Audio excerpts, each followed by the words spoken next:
O you who have faith in Allah Most High, do not take the Jews and do not take the Christians as your friends and allies. You can do all kind of mathematics that you want to do. You cannot avoid the conclusion. It is a valid conclusion, it is unassailable, that Allah is not talking about all Jews and He's not talking about all Christians. And hence we have the right to ask the following question. Well then, which Jews and which Christians is He talking about? This methodology is unassailable.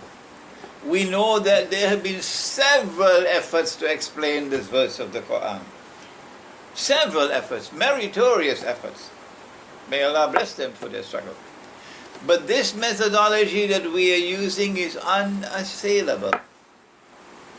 Which Jews and which Christians is Allah speaking about when He says, don't take them as your friends and allies?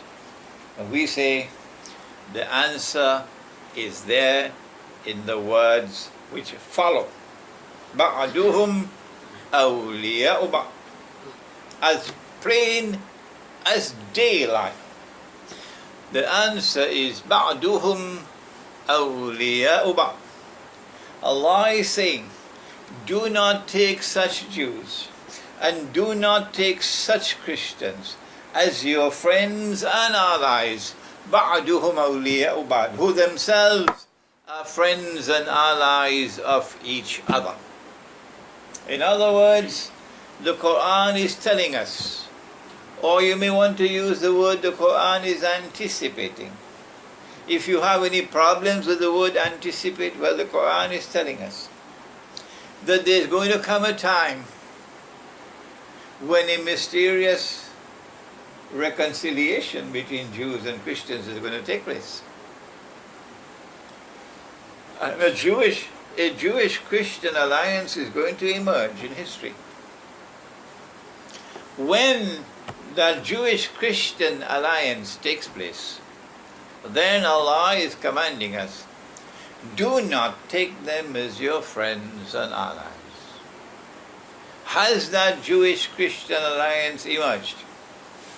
The only ones who seem to be unaware of that are those who are waging their Yankee jihad in Syria, and they don't have time for the Quran. And the Yankee jihad in Libya, and they don't have time for the Quran. No. The rest of us know that the Jewish-Christian alliance has emerged. Yes, it has.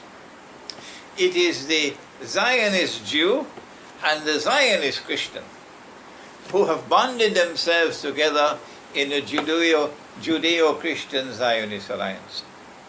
And they are the ones who took power in Britain, causing the British government to issue the Balfour Declaration in 1917. They're the ones who took control of power in the United States of America, establishing a mysterious relationship with the United States and Israel, as Britain had with Israel before. They're the ones who today have NATO as their military arm. They're the ones who defy every law, domestic law, international law, every law they defy. They break every law in order to achieve their objectives. They use deception, they use monstrous lies, they use oppression, and then they come to you and tell you, you must obey the law. You are breaking the law. When they don't have even any shame on their faces, but you've broken the law so many times. These are the ones who want to control the world. They're the ones who want to establish one world government. I don't know what's wrong with the world of Islamic scholarship, that they seem to be so happy talking and lecturing about peanuts and keeping the Muslim masses happy out there with halwa, while a people are attempting to take control of power all over the whole world. And the silence from the world of Islamic scholarship is so profound, it's embarrassing. Embarrassing. These are the people who brought the state of Israel into being. These are the people who have kept Israel alive. And these are the people who want to rule the world, Islamic eschatology says, so that they could give to Israel the status of ruling state in the world. Why do they want Israel to rule the world? The rest of us know it. The only ones who don't know it are those who are waging their Yankee jihad in Syria. They don't have time for this. They want Israel to rule the world, so that tomorrow a man will stand up in Israel. Nabi Muhammad ﷺ described that man to us. He said he would be a Jew, not a system.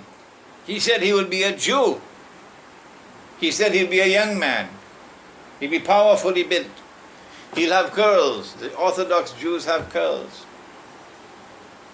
And he would declare from Jerusalem, I am the Messiah, Al-Masih. But he would not be the Messiah, because he would not be the son of Maryam, alayhi salam. He would be Al-Masih al-Dajjal. All of us know that.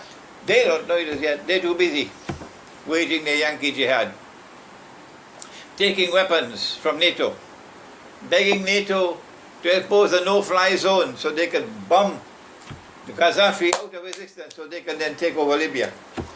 Without the help of NATO, they could never have taken over Libya. No. So they took help from the enemies of Islam. They took help from those that Allah prohibited us from maintaining friendly ties with them. And now they parade themselves as mujahideen. No, they are Dajjal's warriors.